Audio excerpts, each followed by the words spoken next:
Vamos lá para o Momento Política do SBT Meio-Dia. Já está com a gente aqui Cláudio Prisco Paraíso, que conversou com o governador Carlos Moisés. E uma conversa bastante interessante com pontos polêmicos, hein, Prisco? Boa tarde. Boa tarde, Fernando. Foi uma conversa descontraída, informal, um bate-papo de 30 e tantos minutos, onde todos os temas do momento foram abordados, tanto sob o aspecto político, quanto no contexto também administrativo. Ele falou de vários temas, como encontrou o governo, situação de irregularidades, ritmo de obras que está sendo implementado, mas que vai ser mais acelerado a partir da segunda metade do mandato, que termina com a dívida milionária da saúde até o final do ano, mas a dívida global ao final de 2020, a questão do PSL, que quase todos estão indo com Bolsonaro, mas que ele permanece,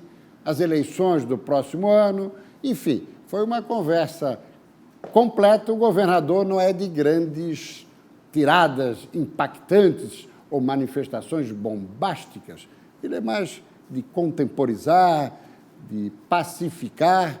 Nisso ele é muito diferente de Jair Bolsonaro, embora os dois tenham sido eleitos juntos, ele na carona de Jair Bolsonaro. Aliás, perguntei sobre isso também. Enfim, foi um bate-papo interessante que eu acho que vale a pena conferir. Vamos juntos, então, conferir essa conversa exclusiva. Cláudio Prisco perguntou e o governador Moisés respondeu.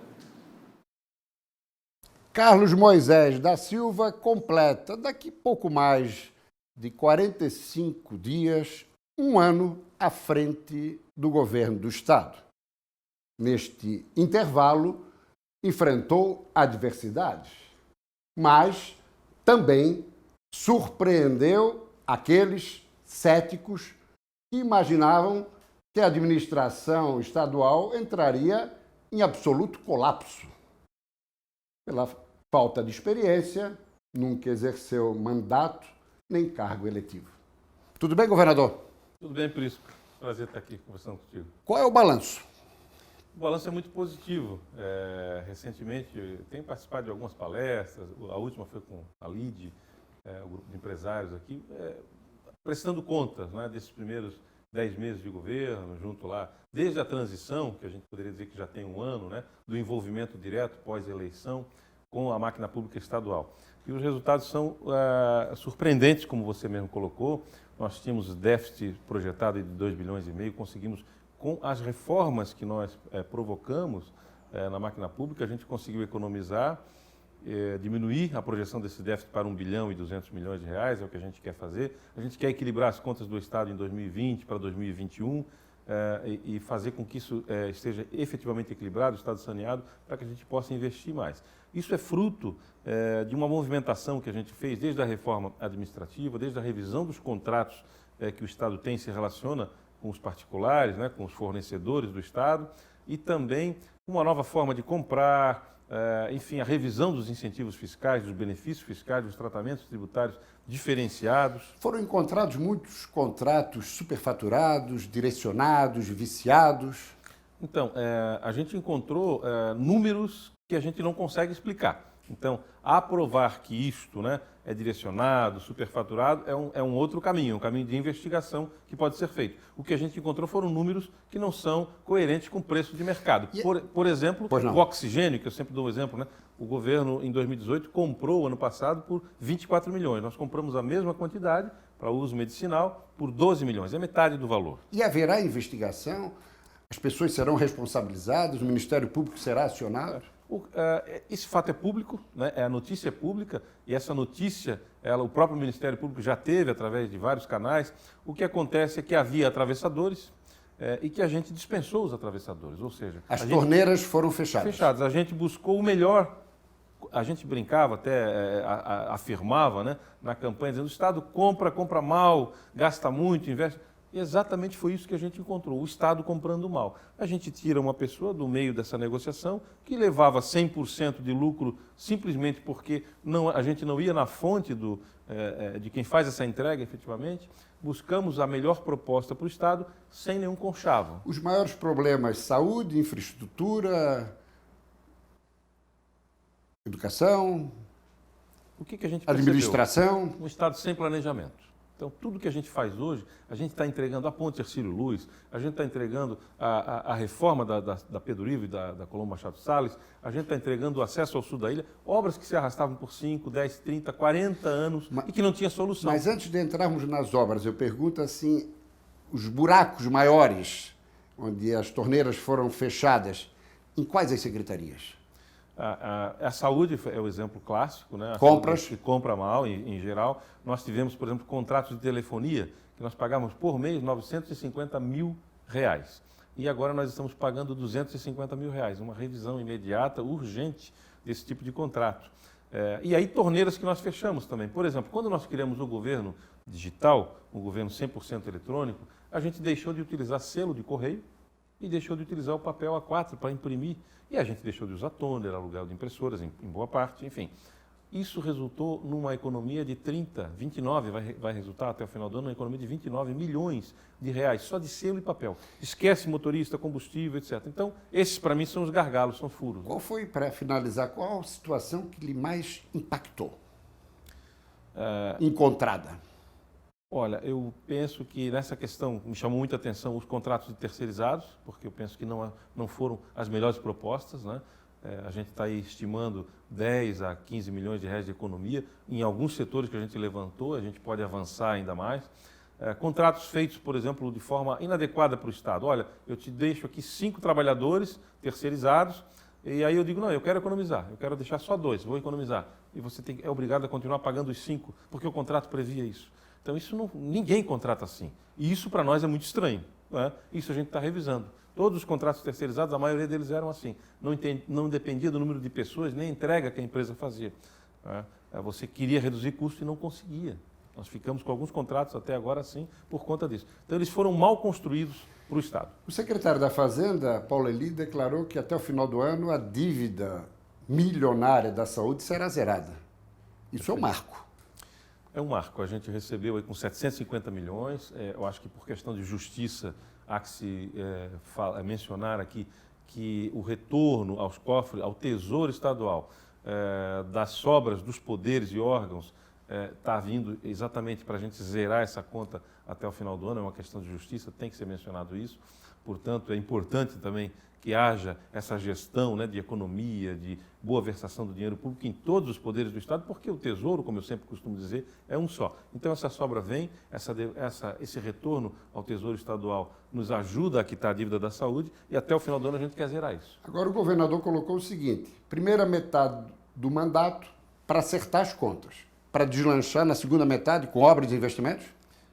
Mesmo fazendo tudo isso, a gente não parou de investir. A gente investiu historicamente na questão, por exemplo, dos hospitais filantrópicos. Saímos de 90 milhões para 190 milhões de reais, 80 milhões do ano passado para 190 milhões de reais nos filantrópicos e vamos investir 300 milhões de reais o ano que vem nos hospitais filantrópicos, que trabalham com o sistema SUS, que diminui o sofrimento das pessoas, como eu costumo dizer. Nas universidades comunitárias, o sistema CAF, há muitos alunos, hoje mais de 30 mil alunos só na graduação, que estão estudando gratuitamente, ou que têm bolsa de estudo, em todas as áreas, de medicina, direito, engenharias, humanas, enfim, exatas, em todas as áreas do conhecimento, por força do nosso investimento, 206 milhões de reais nas universidades, no artigo 170, 171, bolsa de estudos, o que os governos anteriores faziam em média 50 milhões, 60 milhões. Quais as obras prioritárias?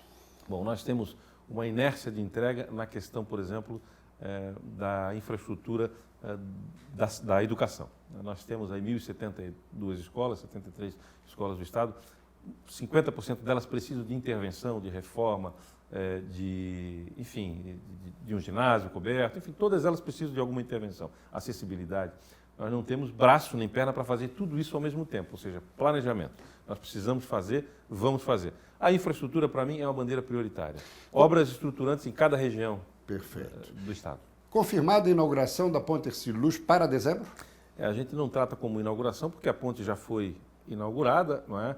Na verdade, a gente vai fazer a devolução da ponte aos catarinenses no dia 30 de dezembro para abertura ao público, a pedestres, ciclistas, enfim. Terá uma semana de eventos, de aproximação do cidadão com a ponte, algumas histórias para serem contadas ali, eventos, shows, e depois a gente vai passar a abrir, então, de fato, para o transporte coletivo, a princípio, né, que é o que a gente se alinha com a gestão municipal na questão que diz respeito ao trânsito. Agora, falando em Hercílio Luz, eu fui ao aeroporto, que ficou magnífico, mas o acesso à iluminação, a sinalização está boa, mas a iluminação é um perigo, hein, governador? O que a gente percebe, que eu falei, qual é o principal problema do Estado? Planejamento.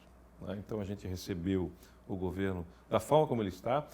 Nós andamos a 180 km por hora nessa obra do acesso ao sul da ilha, enquanto os outros governos andaram a 60. Isso é matemática pura. Basta saber que em 5 anos eles fizeram 64 desapropriações e nós em 12 meses vamos fazer 150 desapropriações. Mas previsão para a iluminação?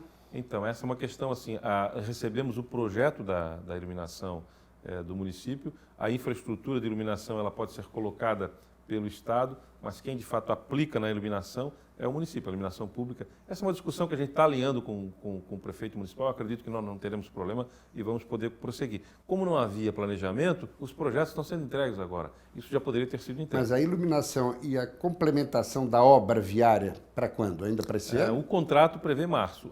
O nosso compromisso de governo foi que 50% da capacidade da via nós entregaríamos para a inauguração do aeroporto Hercílio Luz. E foi o que nós fizemos. A economia de Santa Catarina, como sempre, despontando, reagindo muito bem, acima da média nacional, mas o apoio do governo federal é indispensável. Os ministros têm lhe atendido bem nas suas maratonas a Brasília. Isso demonstra o nosso alinhamento com o governo Bolsonaro, ao que todos dizem, né? O governador se afastou, enfim. Nós não somos iguais, nem eu, nem você, né? nem a sua equipe, enfim, cada um tem as suas características. Mas o nosso alinhamento com o governo federal, ele é de fato visível, né? Tanto nos projetos que nós já estamos encaminhando aqui, que hoje o governo federal faz encaminhamentos com mudanças exatamente na questão da economia nacional, por exemplo, aplicando a redução de 50% dos incentivos fiscais. Esse é o pacote do governo federal. Nós estamos trabalhando com 9% aqui, né? É uma redução muito menor. Mas esse é o projeto de governo. Então as pessoas dizem, está desalinhado porque está criando tributo. Não, a gente está revendo o sistema tributário que já existe aí e não se cria alíquota nova. Na verdade, a gente revisa as concessões que foram feitas porque essas concessões têm que ser republicanas. É o que o governo federal vai fazer. Mas o presidente até hoje, com pouco mais de 10 meses de governo, não recebeu o governador de Santa Catarina por uma audiência privada no Palácio do Planalto. Isso é algo que chama atenção. Já estivemos com o presidente. Uma audiência privada do governador com o presidente? Já estivemos. Lá no início, na época da transição. Após isso, eu não solicitei audiências com o presidente. Eu vejo a minha situação aqui, eu coloco muito bem isso. E o presidente já esteve 2 vezes em Santa Catarina, mas muito além da presença do presidente aqui, nós temos a presença maciça histórica de todos os ministros. Todos eles que vêm a Santa Catarina, ou almoçam, ou jantam comigo, a gente vai ver as obras do governo federal em Santa Catarina, não há nenhum afastamento, nenhum distanciamento. E eu preservo a figura do presidente, assim como eu gostaria que as pessoas preservassem a figura do governador. Mas o governador deu 2 declarações a 2 jornais de circulação nacional, o Estadão e a Folha, fazendo críticas ao presidente. Eu não encontrei essas críticas, né? De repente, uma extração de algum trecho, de algum conjunto, mas críticas diretas a, por exemplo... Questões insanas, o governador declarou... Mas isso não é o presidente. Se referindo à questão da arma, não, então, o presidente é alguém que sempre desfralda essa bandeira. Para mim, a insanidade consta exatamente na polarização de extremas. Não é? As pessoas querem ao tempo todo...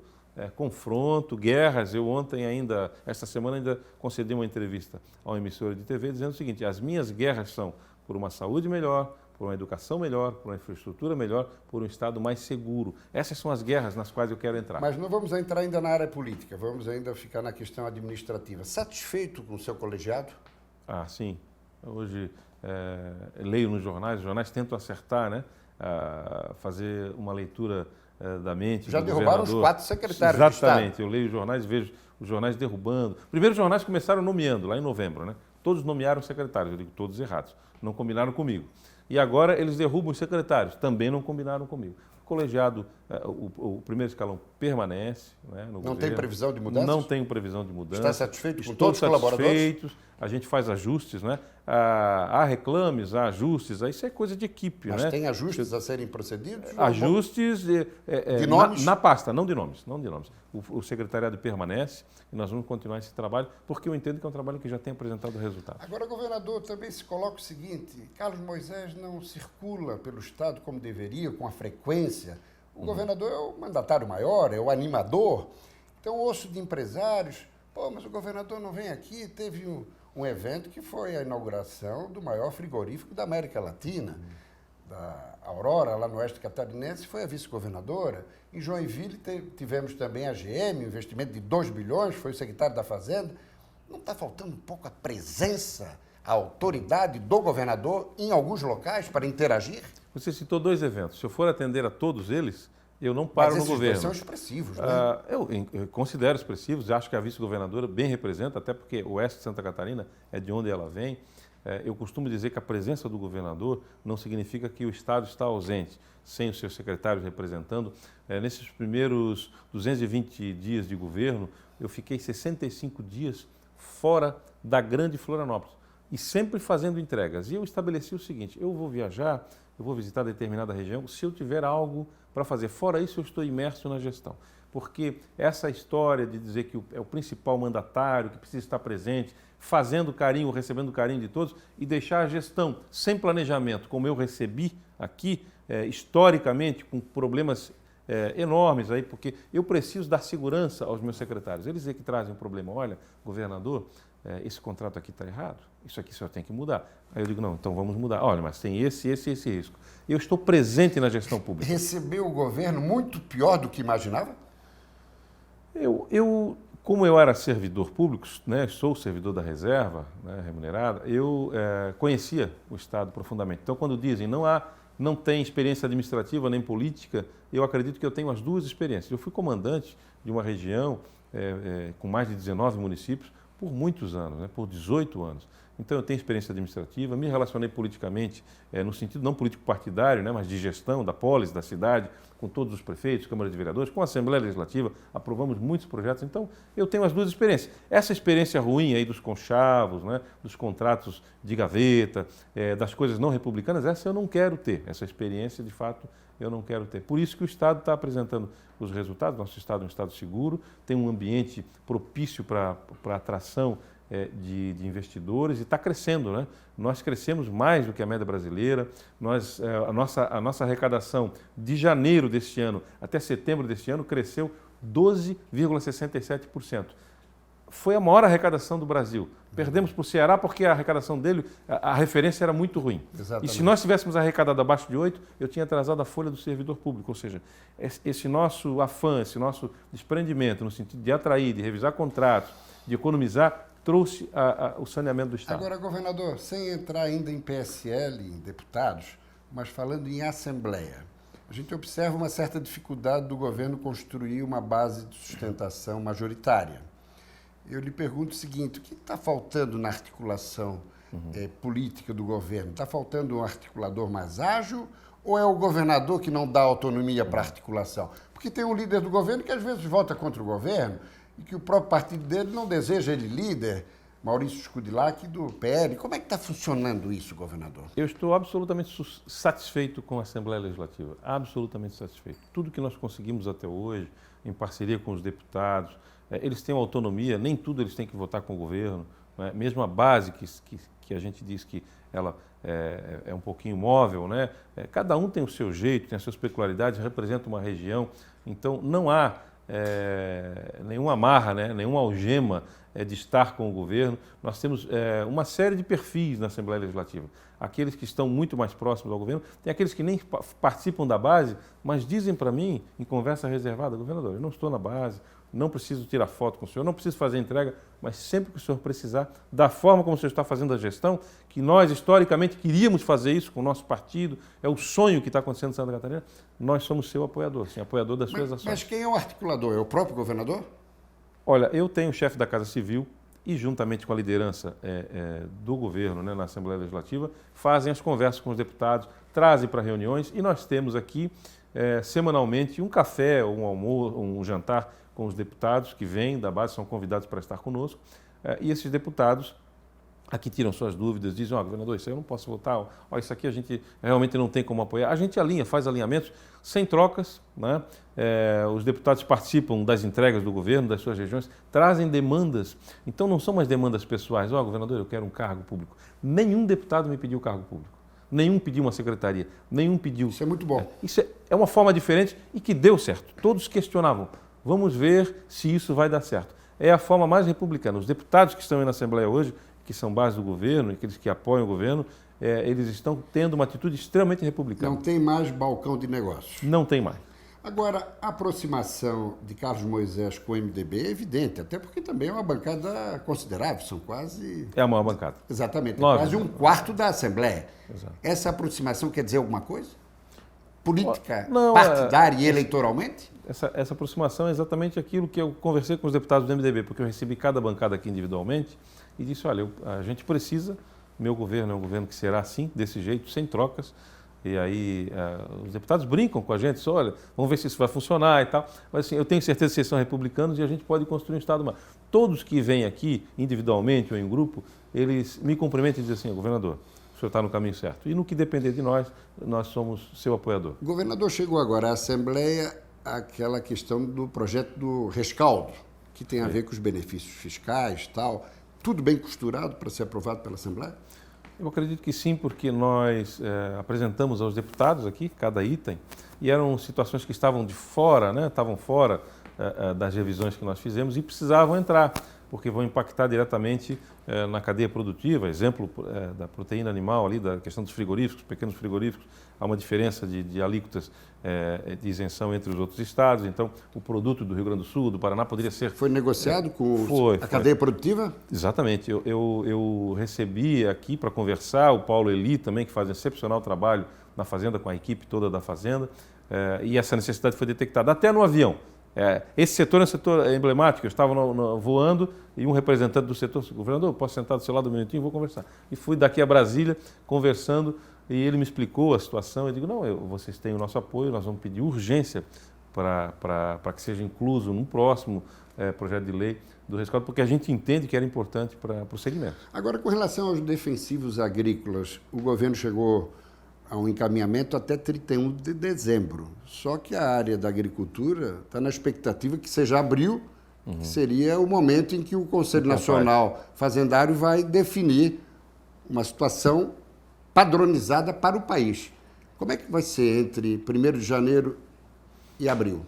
Bom, o que nós estamos fazendo nesse assunto especificamente? O governo fez a parte dele, né? Nós não proibimos os defensivos agrícolas, né? Obviamente que não, os agrotóxicos. O que a gente fez Mas houve uma taxação maior no primeiro momento. Né? Na verdade, eles são taxados a 17%. O que nós concedemos pela MP foi isenção fiscal. Eu vejo pelo lado, cada um vê pelo lado que quer. Eu concedi isenção fiscal em 100% para os bioinsumos, 4,8% para os menos agressivos, aqueles em que 80% da cadeia produtiva de Santa Catarina utiliza os bioinsumos e os menos agressivos. E depois 7%, 12% e 17% para aqueles extremamente tóxicos, aquele que você abre o tambor e pode lesionar a tua retina. Mas como é que vai ser o intervalo entre 1º de janeiro e abril, nessa questão dos defensivos agrícolas? Porque o projeto era até 31 de dezembro, até 31 de dezembro. Então, respondendo a sua pergunta, nós fizemos essa nossa parte, que a gente entende que é a política adequada para tratamento tributário, para incentivar uma mudança de cultura lenta, gradual, que interfere em 0,4% do preço final do produto, a 1,6%, não 30%, como diziam. E mais, fizemos essa parte e entendemos que hoje a Assembleia vai discutir, a MP, discutir ou não, e nós vamos incentivar a agroecologia. Essa é a parte do governo. Se o CONFAS ou até mesmo a Assembleia, por liberalidade que tem, autonomia, decidir diversamente da proposta do governo, o nosso foco a partir de hoje, Prisco, é incentivar as boas práticas. Outra questão, para depois partirmos para a parte política, eu perguntaria o seguinte, a questão da Previdência. Ainda esse ano, encaminhar A matéria é a Assembleia? Nós pretendemos. A gente ajustou isso com 7 governadores do Sul e Sudeste, dos estados do Sul e Sudeste. Santa Catarina, em 2015, já fez a lição de casa, aumentando as alíquotas, enfim. Mas nós, para ficarmos exatamente par e passo com o que o governo federal propôs para a presidência geral, nós precisamos fazer alguns ajustes, especialmente de idade, né, e tempo de contribuição. Então, a gente vai encaminhar. Tive uma reunião aqui na Casa Agronômica, nesse mesmo lugar, nesse mesmo gabinete, com os poderes, para que a gente, porque essa proposta do governo, ela atinge todos os poderes e órgãos. Perfeito. Então, isso deve ser encaminhado. Há um grupo de estudo que já está trabalhando nisso, para que a gente ainda em novembro, né, encaminhe a Assembleia. Emendando agora naquela questão que o governador falou, que a relação com Jair Bolsonaro é boa. Mas na última sexta-feira, o 03 esteve em Criciúma e fez críticas. Chegou a dizer que a mosca roxa, não conheço mosca roxa, conheço mosca azul, mas enfim, que a mosca roxa picou o governador. E aí estão num quadro muito claro. Bolsonaro de um lado, Moisés de outro. E aí já temos também os 10 parlamentares eleitos, 7 com Bolsonaro. Ontem, Mocelin, deputado estadual, também disse que vai com Bolsonaro. Então ficariam com o governador, Alba, estadual, e Chioquete, federal. Como é que vai ser? O senhor que é do PSL, que foi eleito, o presidente já declarou que vai sair do PSL. Como é que fica? Decisão do presidente, né? A nós cabe respeitá-la, e ele continua sendo nosso presidente, vamos apoiá-lo em todas as decisões, até porque eu entendo que o presidente da República ele tem as mesmas intenções que nós temos aqui em Santa Catarina. O colegiado, o primeiro escalão do presidente da República é técnico, então a gente entende que ele está fazendo coisas boas pelo Brasil, e por isso, isso não é Avaí Figueirense, Prisco. Eu costumo dizer, não é Avaí Figueirense. Quem torce por um não pode torcer pelo outro. O governo do Estado, o governo Moisés pode caminhar junto com o governo Bolsonaro, sim. Bolsonaro saiu do PSL, pode continuar caminhando junto. Esse é o nosso entendimento. Mas parece que o presidente e os seus filhos não pensam assim. Ou fica de um lado ou de outro. Não dá para botar uma perna em cada canoa. O tempo vai mostrar que é importante a gente conversar com todos os governadores, respeitar todos os estados, todas as unidades da federação, e porque o Brasil precisa disso, precisa dessa religação, né? Continua no PSL? Eu continuo no PSL. Mesmo o presidente saindo? Mesmo o presidente saindo. E perdendo 5 dos 6 deputados estaduais, como é que vai ser? Veja, a minha maior oposição hoje na Assembleia Legislativa é do PSL. Então, o que eu perco? E acho que o Mocelin não disse, eu não vi pelo menos, né? Eu não sei dessa informação. Eu sei que o Alba e o Mocelin, a princípio, ficariam no PSL, mas essa é uma decisão deles, eles têm total liberdade mas os outros 4 deputados, a minha maior oposição na Assembleia é do PSL. Então o que eu perco? Essa é a grande pergunta que eu devolvo. Agora, e a vice-governadora? A vice-governadora tem a liberdade dela de... Mas se ela estivesse em fina sintonia com o governador, ela não iria para um outro partido. Eu respeito a posição de cada um deles, porque o meu perfil sempre foi muito diferente. Se você lembrar, a minha primeira entrevista pública no jornal, no maior jornal de circulação de Santa Catarina, que hoje não circula mais diariamente, ele foi na capa dele, quando eu me tornei candidato no dia 5 de agosto, no final de semana seguinte, você vai rebuscar, estava lá, eu não sou um mini Bolsonaro. Todos do partido, esses que estão saindo do PSL agora disseram, perdesse a eleição. Acabou para ti. Acabou o governador. Mas durante a campanha, especialmente no segundo turno, Moisés deixou bem claro que quem representa Bolsonaro e quem é o candidato de Bolsonaro é apenas Carlos Moisés. Por pura razoabilidade de alinhamento partidário. Nós fomos com o presidente, gravamos com ele, né, dizendo, olha, presidente, nós temos um candidato de Santa Catarina. Ele bateu no meu peito, olha, boa sorte. Né? E isso repercutiu, inclusive, na campanha. E assim caminhamos. Independentemente do que achavam, do que construíam, essas pessoas mais radicais, né? Que eu tinha que ser igual, que eu não poderia falar essa frase lá no início da campanha, que estaria derrotado na campanha. E o meu jeito de ser, o meu jeito de me apresentar em público retrata absolutamente a minha essência. Eu não sou uma figura caricata nem criada para um momento especial de campanha. E a entrega que nós estamos fazendo em Santa Catarina vai dizer exatamente para os catarinenses se é isso que eles queriam. Eu não preciso ser igual a ninguém. Eles precisam ver o resultado do nosso trabalho. Para mim é resultado. O eleitor catarinense é um eleitor muito inteligente e seletivo. Ele não vai em onda, entendeu? Eu acredito que as eleições elas vão começar a maturar, porque a gente viu o que a gente elegeu também na Assembleia Legislativa, né? Nós temos alguns deputados ali que, de fato, não deviam estar ali. Inclusive do meu partido. Agora, essa divisão, essa dissidência no PSL, de alguma maneira, não lhe enfraquece para as eleições municipais? Eu penso por isso que eu digo que o nosso eleitor é um eleitor seletivo, ele vai olhar para o resultado do governo. Eu costumo dizer que governar é diminuir o sofrimento das pessoas. Se melhorar um pouco a saúde, hospitais, se melhorar as escolas, se melhorar a educação de modo geral, enfim, a segurança pública, que está melhorando, que nós temos números históricos disruptivos, né? Eu penso que o cidadão ele não vai mais numa onda. Primeiro, porque eles acreditam na minha integridade, né? Tanto o eleitor quanto aqueles todos que trabalham comigo. Isso é o sonho que se transformou em realidade em Santa Catarina. Agora, fazendo a contabilidade, consegue 21 votos na Assembleia para aprovar os projetos daqui para frente? Nós temos apoio, temos vários projetos, até mais do que isso, não por fazerem parte da base, mas por entenderem. Às vezes a gente conversa com o deputado, né? Você não lança um projeto na Assembleia sem conversar com os deputados, precisa explicar. Né? A primeira ideia de trazê-los aqui, né? De recebê-los aqui num café, a gente sempre tem um momento de explicar os projetos que vão para casa. E depois o deputado ficou com dúvida, os secretários, a gente atende, enfim, vai conversar no gabinete para o deputado se convencer. Mas eles têm a liberdade, né? A autonomia, e é assim que eu vejo o parlamento. Eu não vejo um parlamento cabrestado, com a faca no pescoço, dizendo assim, você tem cargo no governo, você tem que votar com o governador. Se houver discordância, para isso é a democracia. Por isso que eu gosto do modelo, né, de discussão, dos freios e contrapesos, para você não ser autoritário.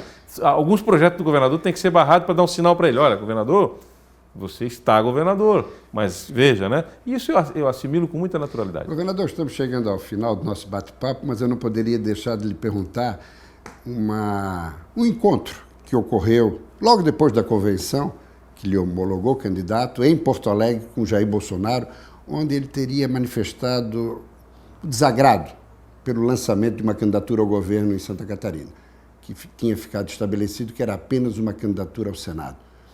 Aquela reação lá do candidato Bolsonaro lhe incomoda até hoje? Não, eu absolutamente superado isso, porque depois o presidente entendeu o recado das urnas dos catarinenses. Eu me lembro claramente quando houve uma manifestação do presidente da República de dizer não vou apoiar candidatos do PSL nos 3 estados, inclusive em Santa Catarina, e o presidente tentou fazer uma live e não conseguiu naquele dia, não sei se vocês acompanharam, né? Os catarinenses em peso disseram, não, aqui em Santa Catarina, o nosso candidato ao governo, presidente, é o comandante Moisés. Tanto é que ele se reposicionou. E ele se reposicionou. Então, eu digo assim, eu devo lealdade ao presidente, né?